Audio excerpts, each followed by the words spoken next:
Merhaba arkadaşlar, yepyeni haberlerle karşınızdayız.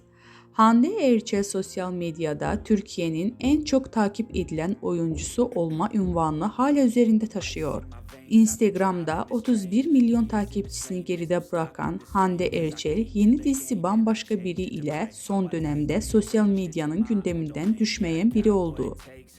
Güzelliğiyle hayranlarını mest eden oyuncu, Instagram'da paylaştığı seksi pozlarıyla da sıklıkla magazinin basınında konuşulan birisi olmayı başarıyor.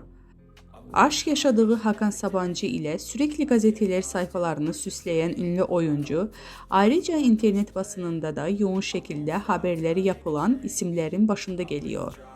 Hande Erçel demek, magazin olsun, dizi olsun, YouTube yayın olsun, reyting anlamına geliyor. Erçel ile ilgili yapılan her haber hayranlarına çok yoğun bir şekilde ilgi gösteriyor.